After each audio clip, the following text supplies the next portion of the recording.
Hello friends, I hope सब लोग बढ़िया होंगे। हम कंटिन्यू करेंगे हमारा जो चैप्टर था एनिमल बिहेवियर का। ये इसका पार्ट 2 है। हम लोग पढ़ रहे थे कि जो बेसिस हैं बिहेवियर के वो क्या है कि पहला है एनाटॉमिकल एंड फिजियोलॉजिकल था, दूसरा जेनेटिक एंड तीसरा जो है हमने देखा कि इकोलॉजिकल। तो आज हम इनको डिटेल से पढ़ेंगे। एनाटॉमिकल और फिजियोलॉजिकल में क्या है कि हमने पहले डिस्कस किया था कि बिहेवियर क्या होता है, कि जनरली उसको एक्सप्लेन किया जाता है in terms of an animals response to its external and internal stimuli. उसके प्रति जो उसका रिस्पॉन्स होता है उसके टर्म में इसको एक्सप्लेन किया जाता है। जैसे कि भूख लगी है एक एनिमल को, तो ये उसका इंटरनल स्टिमुलस का एग्जांपल हो गया कि उसको भूख लगी है तो वो इसके प्रति रिस्पॉन्ड करेगा और खाना जो है ढूंढेगा। उसके अलावा जैसे कि डिम लाइट है शाम के समय, तो ये एक एक्सटर्नल स्टिमुलस है। जो डायूरिनल बर्ड्स होते हैं वो रिस्पॉन्ड करते हैं इसके लिए, और वो जो है अपनी जो रूस्टिंग साइट्स है यानी जो उनकी घर है वहाँ पे वो जो है चले जाते हैं शाम को, जैसे ही लाइट डिम हुई वैसे ही। और ये जो है बिहेवियर जो है क्या होता है कि परसेप्शन है of stimuli, such as perception of characteristic feeling of hunger और perception of decreasing intensity of light. ठीक है।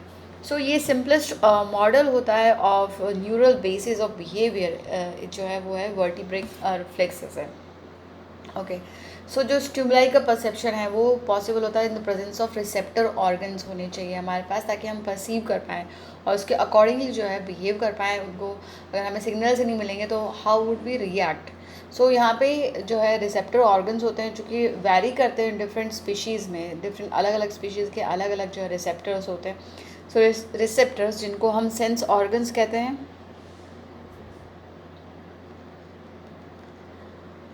ये क्या होता है कनेक्टेड होते हैं टू द नर्वस सिस्टम, कि हमारे नर्वस सिस्टम से कनेक्टेड होते हैं और ये रिसीव करते हैं स्टिमुलाई को, जो कि जैसे कि हमारी बॉडी के अंदर क्या चल रहा है या हमारा जो एक्सटर्नल इन्वायरमेंट है उसमें क्या चल रहा है उसको ये कैप्चर करते हैं।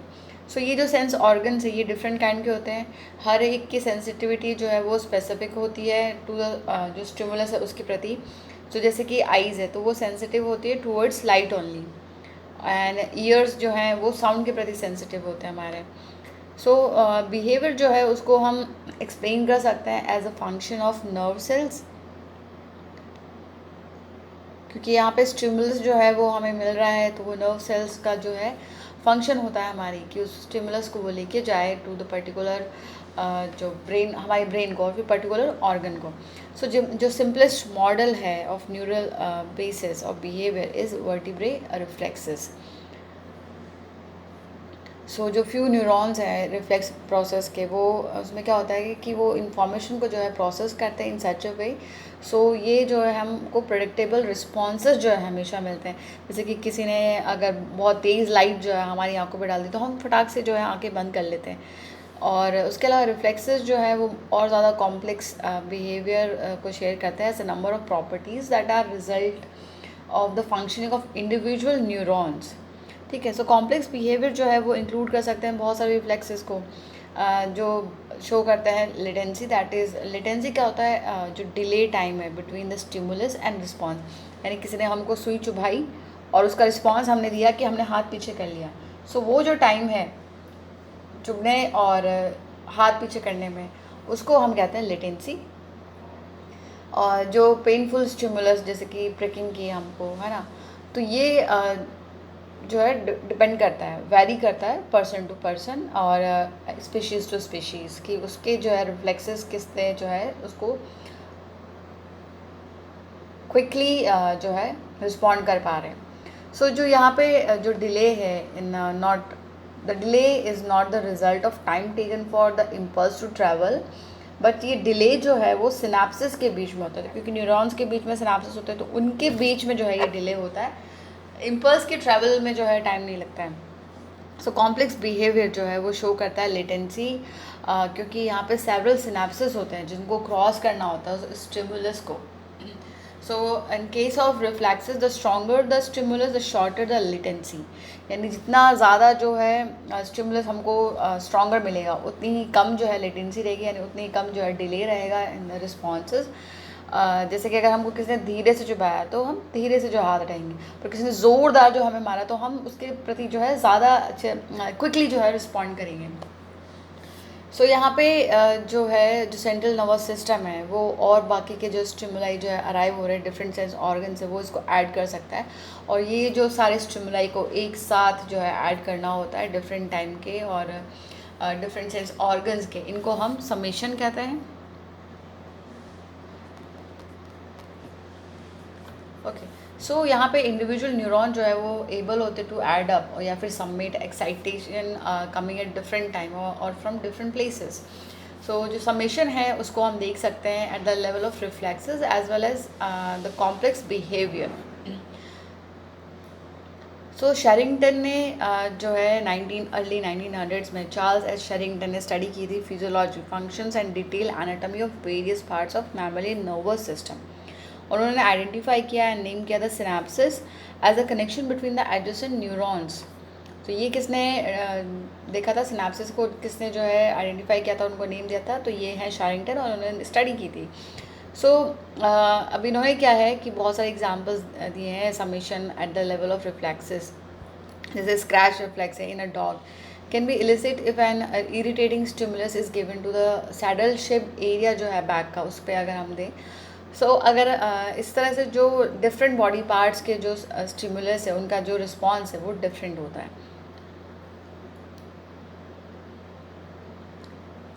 सो एक और एक्सपेरिमेंट किया गया जहाँ पे जो मेल रैट्स हैं वो रिस्पॉन्ड करते हैं sexually to a combination of visual tactile and olfactory stimuli.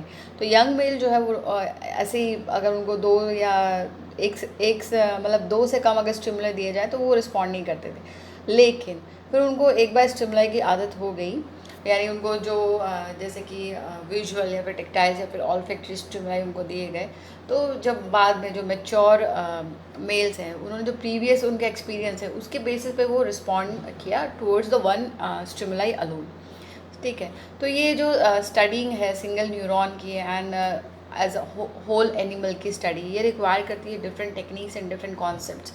और ये जो है पॉसिबल नहीं है कि इनको सारे जो बिहेवियर एब्रिविएशंस जो हैं जो उनको एक साथ जो है डिफाइन किया जा सके। तो नेक्स्ट जो है वो है genetic basis of behaviour. So genes जो हैं ये क्या होता है, अफेक्ट करते हैं, can affect all of these genes determine how an organism will form, यानी जीन जो है डिटरमाइन करते हैं कि एक ऑर्गेनिज्म जो है वो किस तरह से फॉर्म होता है। सो बिहेवियर जो है वो क्या है कि रिजल्ट है of an enormously complex interaction of nerves, muscles, sense organs and hormones. तो इन सबको जो है जीन्स जो है अफेक्ट करेंगे, क्योंकि ये डिटरमाइन कर सकते हैं कि ऑर्गेनिज्म किस तरह से बनेगा, उसके एनाटॉमिकल कैरेक्टरिस्टिक्स कैसे होंगे। सो जीन्स जो है उसके अलावा ये बताते हैं कि उसके कौन से एनाटॉमिकल कैरेक्टर्स होंगे और what functions it will be able to perform, कौन से फंक्शन कर पाएगा, और उसके अलावा कि इसमें कौन से चेंजेस होंगे सिंस बर्थ से लेके उसके एडल्टहुड तक, और in what respect it will differ from the other organism. तो ये सब कौन डिसाइड करता है, हमारे जीन्स जो है वो डिसाइड करते हैं, क्योंकि हर एक इंडिविजुअल जो है डिफरेंट होता है, हर एक की कैरेक्टरिस्टिक्स जो है वो डिफरेंट होते हैं, they have different traits and genes जो है बहुत सारे ट्रेट्स को कंट्रोल, जीन्स हमारा जेनेटिक मटेरियल है, so they control all of our traits and function जो है हमारे उनको। सो अब हम कह सकते हैं कि जो बिहेवियर है वो जेनेटिकली बेस्ड होता है as genes determine how an animal can and does respond to its environment, क्योंकि बहुत सारे अडेप्टेशंस भी हम करते हैं पर्टिकुलर एनवायरनमेंट में सर्वाइव करने के लिए। सो कभी कभी जीन्स जो है वो एक्ट करते हैं specifically on the way the developing nervous system grow and forms connections. So ये एक्ट कर सकते हैं specifically on the way the developing nervous system grows and कैसे वो जो है कनेक्शन बनाएंगे। फॉर एग्जांपल जो बुलबुल होती है वो गाना गा सकती है, ठीक है, क्योंकि वहाँ पे अप्रोप्रिएट कनेक्शन है among the neurons of the brain and genetic instruction मिले हैं उनको इस तरह से कि वो उनकी जो necessary for growth and design उनकी ब्रेन की इस तरह से हुई कि वो गाना गा सकते हैं। सो यहाँ पे जीन्स जो है वो कंट्रीब्यूट कर रहे हैं in an important way of the development of all behaviours. So gene जो है उनमें क्या हो सकता है कि वो एक या फिर एक से ज़्यादा मोर इनडायरेक्ट और जर्नल इफेक्ट्स शो करते हैं. They have more indirect and journal effects by altering the amount of enzymes or hormones secreted and the sensitivity of sense organs. तो इसको भी ये जो है कंट्रोल करते हैं. हमारे म्यूटेशन जो है ब्लॉक कर देता है. म्यूटेशन जो होता है, सडन चेंज जो होता है, द ब्लॉक और ऑल्टर करते हैं बिहेवियर पैटर्न को. Provide a useful tool in understanding how gene influence the behaviour. So बहुत सारे एक्सपेरिमेंट्स किए गए हैं ड्रोसोफिला पे, जहाँ पे म्यूटेंट जीन जो है विजन के लिए in males affect their ability to see as well as normal male. Therefore यहाँ पे जो ट्रबल है इन लोकेटिंग फीमेल्स, ये भी जो है यहाँ पे स्टडी की थी ड्रोसोफिला पे, जो है म्यूटेशन वाला जो एक्सपेरिमेंट है. सो यहाँ पे म्यूटेंट जीन जो है वो ऑल्टर कर सकते हैं जो विंग्स हैं उनके, उसको विंग्स को ग्रॉसली जो है यहाँ पे ऑल्टर कर सकते हैं उनकी फॉर्म को, जो कि उनकी एबिलिटी जो है विंग्स को वाइब्रेट करने की, उसको भी वो जो है चेंज कर देता है. क्योंकि विंग्स जो है चेंज होंगे तो जो वाइब्रेशन की एबिलिटी है वो भी चेंज हो जाएगी. सो ये एक इम्पॉर्टेंट पार्ट होता है उनके कोर्टशिप बिहेवियर का, क्योंकि मेल जो है generally in nature they attract the female. So उनको जो है ये सारे जो है बिहेवियर्स जो है शो करने पड़ते हैं ताकि वो जो है अट्रैक्ट कर पाएँ फॉर द कोर्टशिप. सो यहाँ पे क्या है कि जो बिहेवियर अब क्लियर हो गया कि ये जो जीन्स हैं ये अफेक्ट करता है कोर्टशिप बिहेवियर को भी by disrupting their normal vision and beating of wings. And इसको हम जो है ये इनडायरेक्ट इन्फ्लुएंस है जीन्स का ऑन बिहेवियर जो ड्रोसोफिला वाला है. सो अब इसके बाद जो है बहुत सारी स्टडीज़ की गई जो सिंगल जीन है उससे लिंक्ड बिहेवियर के बारे में भी, बट जो मोस्ट बिहेवियर पैटर्न है जिसमें बहुत सारे सेवरल जीन्स जो है वो इन्वॉल्व होते हैं. सो ये हम देख सकते हैं हाइब्रिडाइजेशन के एक्सपेरिमेंट से कि इसका एक क्लासिक एग्जांपल जो है हम देखेंगे जेनेटिक बेसिस का, वो है nest building behaviour in love birds, जो कि विलियम डिलगर ने जो है 1962 में जो है परफॉर्म किया था. विलियम डिलगर 1962. तो ये जो है मेंबर है पैरट फैमिली के जो लव बर्ड्स हैं. तो ये क्या करते हैं कि जो स्ट्रिप्स के फॉर्म में जो मटेरियल है उसको स्ट्रिप कर लेते हैं. ये है जो हाइब्रिड लव बर्ड्स हैं.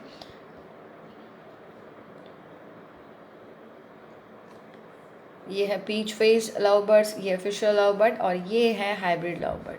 तो इनका जो पैटर्न है नेस्ट बनाने का वो अलग होता है कि ये क्या करते हैं, जो मटेरियल होता है उसको पहले तो स्ट्रिप्स में जो है कन्वर्ट कर लेते हैं. ठीक है, फिर उसके बाद क्या करते हैं उसको इनकी दो स्पीशीज़ हैं जो कि क्या होता है कि जो पीच फेस लव बर्ड्स हैं, ये जो स्ट्रिप्स है इनको अपने जो ये फीदर्स हैं इनमें ये आप देख सकते हैं यहाँ पे जो है टक करके और लेके जाते हैं और फिर नेस्ट बनाते हैं. और दूसरे वाले जो हैं ये फिशर लव बर्ड, ये अपनी बीक में जो है जो मटेरियल है नेस्ट बिल्डिंग का उसको लेके जाते हैं. तो इनका हाइब्रिड जब करा दिया तो क्या हुआ कि जो हाइब्रिड बर्ड है उसमें देखा गया कि ये जो है पहले तो इनको समझ में ही नहीं आया था कि नेस्ट जो है वो किस तरह से बनाना है. इनका जो ये नेस्ट बिल्डिंग का जो है वो सक्सेसफुल नहीं हुआ था कि पहले ये जो है इनका पैटर्न जो था कि वो अपने जो फीदर है उसमें टक करके लेके जा रहे हैं, तो लेकिन ये फेल हो रहे थे उसमें भी, या फिर चोंच में जो है उठा के लेके जा रहे हैं. तो ये बहुत उन्होंने जो है इसको जो ट्रायल मेथड से जो है इन्होंने सीखा, इसको बहुत सारे मंथ्स तक जो है ट्रायल किया. तो इसमें से 41% अटेम्प्ट जो है वो उससे क्या हुआ कि 100 में से 41 जो है वो सिर्फ अपना नेस्ट बना पाए. सो जबकि उन्होंने ये भी सीख लिया था कि जो स्ट्रिप्स हैं वो किस तरह से कैरी करके लेके जाने हैं, लेकिन फिर भी वो इसमें जो है सक्सेसफुल नहीं हो पाए थे. सो इस तरह से जीन्स जो हैं ऑल्टरेशन हुआ है यहाँ पे कि एक जो है बीक में लेके जा रहा है और एक जो है फेदर में, उनका हाइब्रिड करा दिया. तो यहाँ पे जो नेस्ट बिल्डिंग कैपेसिटी है उनकी जो बिहेवियर है वो चेंज हो गया है. सो इसको हम एक्सप्लेन कर सकते हैं from the starting point in behaviour is the perception of stimuli. एक एनिमल की कैपेसिटी जो होती है to perceive stimuli depends upon its receptor, जो सेंस ऑर्गन्स होते हैं जैसे आई, ईयर, नोज एक्सेट्रा पे. And the transmission of impulse जो है वो डिपेंड करता है on the design of the motor जो एपरेटस है उसके डिज़ाइन पे ये डिपेंड करता है. सो हर एक स्पीशीज़ जो है उसमें डिफरेंशियल कैपेसिटीज़ होती हैं परसेप्शन के लिए, जो स्टिमुलाई उसके परसेप्शन के लिए और इम्पल्स के ट्रांसमिशन के लिए. फॉर एग्जांपल जैसे एलिफेंट्स हैं, उनमें अगर पुअर आई साइट होती है, उनकी पुअर आई साइट होती है तो लेकिन उनकी बहुत जो है सेंस जो है हियरिंग का और स्मेलिंग का वो बहुत ज़्यादा जो है स्ट्रॉन्ग होता है. फिश में जो है वो वाटर में देख सकती हैं, एंड वो वाइब्रेशंस और वेव्स को जो है, और जो उससे होती वाइब्रेशंस, उनको भी वो सेंस कर सकती हैं बाई स्पेशल ऑर्गन, जो उनके लेटरल लाइन ऑर्गन्स होते हैं, उनसे वो उनको आराम से जो है आइडेंटिफाई कर सकती है। स्नेक्स जो हैं उनके एक्सटर्नल ईयर्स नहीं होते, लेकिन फिर भी उनको जो है अर्थ के थ्रू जो वाइब्रेशंस आती हैं उनको वो जो उनकी जो लिटरल बॉडी जो है साइड, जो उनकी बॉडी के अंडर जो है वेंट्रल साइड में जो है, उससे वो महसूस कर सकते हैं कि किस तरह का जो साउंड है वो प्रोड्यूस हो रहा है। सो यहाँ पे डिफरेंसेस है स्पीशीज़ में, तो यहाँ पे उनके बेसिक डिज़ाइन भी डिफरेंट है, और उनके जो रिसेप्टर्स है, सेंस ऑर्गन्स और मोटर एपरेटस है, वो भी डिफरेंट है। सो इस तरह से क्या हुआ कि ये जो हाइब्रिड्स हैं तो इनमें बहुत ज़्यादा ये कन्फ्यूजन हो गया। सो बेसिक डिज़ाइन जो है सेंस ऑर्गन्स का और मोटर एपरेटस का, ये डिटरमाइन करता है ड्यूरिंग, ये डिटरमाइंड हो जाता है during embryonic development, which in terms remains under the control of genes. तो यहाँ जीन्स जो है वो बहुत इंपॉर्टेंट रोल प्ले कर रहे हैं in the behavioural pattern of different animals. So हम जो है एक्सटर्नल जो बॉडी साइज़ है उससे हम आराम से पता लगा सकते हैं एनिमल्स में कि मेल या फीमेल कौन सी है। मोस्ट स्पीशीज़ में हम डिस्टिंग्विश कर सकते हैं बाय द एक्सटर्नल कैरेक्टर्स। इसके अलावा उनके बिहेवियरल डिफरेंसेस भी जो है एग्जिस्ट करते हैं मेल और फीमेल में कुछ स्पीशीज़ में। जैसे कि जो बर्ड्स हैं, तो बर्ड्स में जैसे कि पिकॉक है, तो पिकॉक जो है वो डांस करता है, पी हैन जो है वो डांस नहीं करती है ड्यूरिंग देयर कोर्टशिप। और जो बर्ड्स हैं इन मेल बर्ड्स, वो नेस्ट भी बनाते हैं and they dance and they sing, जबकि जो फीमेल है वो ऐसा नहीं करती हैं। ओके, सो ये डिफरेंस हो गया। मतलब अगर हम उनको उनके बिहेवियर के उस पे बेसिस पे आइडेंटिफाई करना चाहें तो हम इस तरह से आइडेंटिफाई कर सकते हैं कि ये मेल है और ये फीमेल है, क्योंकि उनके बिहेवियर जो है वो टोटली डिफरेंट है। अगर हम एनाटॉमिकल स्टडी करें बर्ड्स के सॉन्ग्स की अगर, तो ये रिवील करता है जो स्ट्रक्चर है एंड साइज़ है उनके ब्रेन रीजन का, जो कि उनको उनकी वोकल ऑर्गन से जो है कनेक्ट होता है मेल्स में, ये डिफरेंट होता है फ्रॉम द फीमेल बर्ड्स। तो ये एनाटॉमिकली भी डिफरेंट है बिकॉज ये जेनेटिकली डिफरेंट हो गए हैं काफ़ी, तो बिहेवियर जो है इस तरह से चेंज हो गया है। सो डेवलपमेंट ऑफ दिस जो सॉन्ग सिस्टम है ये इन्फ्लुएंस होता है हार्मोन से। ठीक है, जैसे जेब्रा फिंचेस है, तो ये बर्ड स्पीशीज़ है जो सेक्सुअली मेच्योर मेल्स होते हैं, बट फीमेल्स जो है वो इसमें सॉन्ग जो है नहीं करते, गाना नहीं गाते ड्यूरिंग देयर कोर्टशिप। सो यहाँ पे जो प्री टेस्टिकुलर सेल्स है मेल्स में, वो मैन्युफैक्चर करते हैं ईस्ट्रोजन का, जबकि जो प्री ओवेरियन सेल्स है फीमेल्स में, उनमें किसी तरह का ऐसा हार्मोन जो है वो सिक्रेट नहीं होता है। सो ईस्ट्रोजन जो है वो एम्ब्रियोनिक सेल्स जो है मेल के उस पर ऐड करता है, और फिर जो उनका ब्रेन है और जो स्पाइनल कॉर्ड है वो इस तरह से डेवलप हो जाता है कि वो कनेक्ट होता है न्यूरल पाथवे टू द सिरिंग्स, जो उनकी वोकल कॉर्ड है वहाँ से, और जो ऑर्गन है फिर ये प्रोड्यूस करता है वोकलाइजेशन। सो इस तरह से जो है सॉन्ग सिस्टम जो है वो उनका डेवलप होता है आफ्टर 40 डेज़, जो उनकी हैचिंग है उसके आफ्टर 40 डेज़ जो है ये डेवलप हो जाता है। लेकिन फीमेल्स में क्या होता है कि जो ये सेल्स है इनकी डेथ हो जाती है, तो उनका ब्रेन जो है इस तरह से फंक्शन नहीं कर पाता है, उनके ब्रेन में ये वाले सेल होते ही नहीं है। So as a result the mature brain जो होती है मेल की, वो डिफरेंट होती है from the female in the structure and function. So उनका बिहेवियर जो है इस तरह से डिफरेंट हो गया। सो इस तरह से बहुत सारे एग्जाम्पल हैं जो हम देख सकते हैं जो है अपने आस पड़ोस में। सो इसके अलावा हार्मोन्स या और एनाटॉमी भी है, ये भी कंट्रोल होती है by genes, and it is not difficult to understand the indirect but very important role of genes in shaping animal behaviour. Now next जो है वो है इकोलॉजिकल बेसिस। अब इकोलॉजिकल क्या है कि जो एनिमल्स का जो सर्वाइवल होता है, ये for survival animal must maintain a positive relationship with its environment, and behaviour responses जो है वो उसके बहुत ही इम्पॉर्टेंट ऐसे होते हैं कि उसका इम्पॉर्टेंट एस्पेक्ट है ऑर्गेनिज्म का, कि वो किस तरह से जो है अपने गिवन इन्वायरमेंट में एडजस्ट कर पा रहा है। तो इकोलॉजी भी जो है जो इकोलॉजिकल कंडीशंस है वो भी डिटरमाइन करती हैं एनिमल के बिहेवियर को। सो अगर हम इसको ब्रॉड सेंस में देखें तो बिहेवियर जो है ये यूज़ किया जा सकता है as collectively describe the overt action of organism to adjust themselves to environmental circumstances so as to ensure their survival and well-being।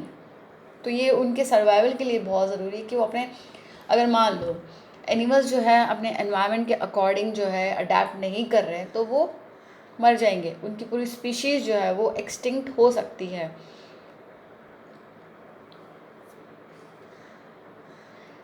जैसे कि फॉर एग्ज़ाम्पल जैसे बैट्स हैं, ऑल्स हैं, जैकाल्स हैं, हाइना है, ये इनएक्टिव रहते हैं ड्यूरिंग डे टाइम, बट ये एक्टिव होते हैं मेनली ड्यूरिंग नाइट टाइम, है ना। और उसके अलावा जैसे कि क्रो है, काइट्स है, वल्चर है और बहुत सारे बर्ड्स हैं, एनिमल्स हैं, वो एक्टिव होते हैं during day time but they are inactive during night time. तो ये उनका अडेप्टेशन है according to their environment and according to their demands.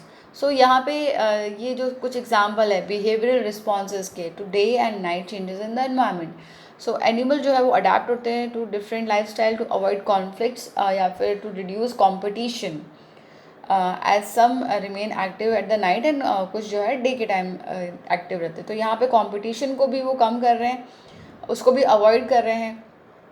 और उसके अलावा जो कॉन्फ्लिक्ट है या फिर कंपटीशन है उसको, ये उनकी लाइफस्टाइल का भी हिस्सा हो गया है इस तरह से। एनिमल्स जो हैं जो एक्टिव होते हैं नाइट टाइम के, उनकी आई साइट जो है वो बहुत ज़्यादा जो है सही होती है, वो रात में देख सकते हैं। और तो वो ब्राइट लाइट में जो है उसके लिए उनकी आई जो है फिर अडेप्टेशन उनका चला जाता है। एंड ये एक इम्पॉर्टेंट इकोलॉजिकल रीज़न है फॉर देयर नॉक्टर्नल एक्टिविटी।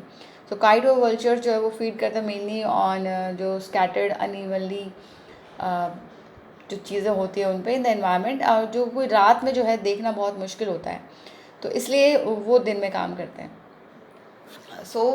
उसके अलावा डे और नाइट के अलावा भी जो है एनिमल बिहेवियर चेंजेस देख सकते हैं विद सीजन्स में। जैसे कि फ्रॉग्स हैं तो वो जैसे ही मानसून का सीज़न आएगा वो बाहर निकल जाएंगे और उनकी टर्टल जो है हमको सब जगह सुनाई देगी, लेकिन वो गर्मियों में हमको नहीं दिखते, ना सर्दियों में हमें दिखते हैं।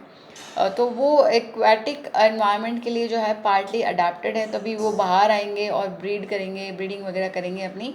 और वो जो है जैसे ही गर्मी वगैरह आएगी तो वो एस्टिवेशन या फिर हाइबरनेशन में चले जाएंगे। उसके अलावा जो पिकॉक्स जो डांस करते हैं ड्यूरिंग मानसून सीज़न, ये भी उनका एक बिहेवियर है, बिहेवियरल जो है उनका कैरेक्टर है, क्योंकि ये जो है कोर्टशिप बिहेवियर होता है, तो जिससे क्या है कि उनकी ब्रीडिंग्स वगैरह जो है हो पाती हैं बाद में। ये स्पीशीज़ जो कि फीड करती हैं on insects, lizards and small snakes and grain, vegetables, shoots etcetera, जो कि अबंडेंटली अवेलेबल होती है ड्यूरिंग मानसून। यहाँ पे जो है इसलिए वो उस टाइम जो है ज़्यादा एक्टिव रहेंगे क्योंकि ये उनका बिहेवियरल जो है कैरेक्टरिस्टिक है। सेवरल अदर फैक्टर्स भी यहाँ पे इन्फ्लुएंस करते हैं इन पिकॉक्स को, बी फाउल्स को ब्रीडिंग ड्यूरिंग मानसून। बट यहाँ पे हम रिलेशन देख सकते हैं कि इकोलॉजी का और बिहेवियर का जो है किस तरह से रिलेशनशिप है। उसके अलावा जो है देखो, environment affect behaviour in two main ways. पहला है कि इमीडिएट सेंस में एनिमल जो है वो परफॉर्म करता है behaviour in response to stimuli from the environment, और जबकि लॉन्ग रन में जो है इन्वायरमेंट इन्फ्लुएंस करता है gene expression in the development of many behavioural patterns. For example देखा जाए कि जो बर्ड्स हैं माइग्रेशन जो करते हैं, ये यहाँ पे एक पिक्चर में दिखा रखा है। लार्ज फ्लॉक्स जो है बर्ड के वो माइग्रेट करते हैं, जो हम देख सकते हैं। विंटर सीज़न जैसे ही शुरू हो जाएगी वर्ल्ड के किसी पार्ट में, तो हमारे यहाँ पे जो भरतपुर में जो घाना पक्षी विहार है वहाँ पे बहुत सारे माइग्रेटरी बर्ड्स जो है हम देख सकते हैं। उसके अलावा सांभर लेक में भी बहुत सारे आते हैं। ये अपने जो विंटर सीज़न है उसको अवॉइड करने के लिए आ रहे हैं। दूसरे ये एक नॉर्दर्न जो है माइग्रेट करते हैं स्पीशी जो है, पूरा एक दूर दराज से आते हैं, साइबेरिया से आते हैं बर्ड्स वगैरह। वहाँ पे ये ब्रीडिंग करते हैं और फूड जो है उनके रिसोर्सेज होते हैं वहाँ पे उनके लिए। जैसे ही टेम्परेचर वापस राइज़ करता है तो और उनके लिए वहाँ जो उनका नेटिव प्लेस है वहाँ पे फेवरेबल कंडीशंस हो जाती है, तो ये वापस जो है चले जाते हैं वहाँ पर। ये इंडिकेट करता है जो बिहेवियर है उनका रिलेटेड टू द इन्वायरमेंट, यानी सीज़न चेंज हुआ है तो उनका बिहेवियर भी जो है चेंज हो गया है। ये माइग्रेशन करते हैं, बहुत सारे एनिमल्स वगैरह भी जो है माइग्रेट करते हैं from one place to another place. ये जो है हम इसे डिटरमाइन कर सकते हैं कि किस तरह से जो इन्वायरमेंट है हमारे आसपास का वो बिहेवियर को जो है चेंज कर रहा है। जो एनिमल्स है वो कैपेबल है of performing several behavioural acts, लेकिन ये एक्ट जो है वो परफॉर्म होना चाहिए प्रॉपर टाइम और एक पर्टिकुलर इन्वायरमेंटल सिचुएशन में। अगर वो अपने मतलब पर्टिकुलर टाइम में या फिर पर्टिकुलर इन्वायरमेंटल सिचुएशन में एक्ट नहीं करेगा तो वो अपने जो है सर्वाइवल को खतरे में डाल सकता है, अपने वेलबींग को जो है खतरे में डाल सकता है। इस तरह से जो है डिफरेंट डिफरेंट थिंग्स जो बिहेवियर को जो है अफेक्ट करती है एक पर्टिकुलर एनिमल के। That's it for this video. इसे हम कंटिन्यू करेंगे अगले वीडियो में। तब तक अच्छे से पढ़ाई कीजिए, अपना ख्याल रखिए। All the best. Thank you.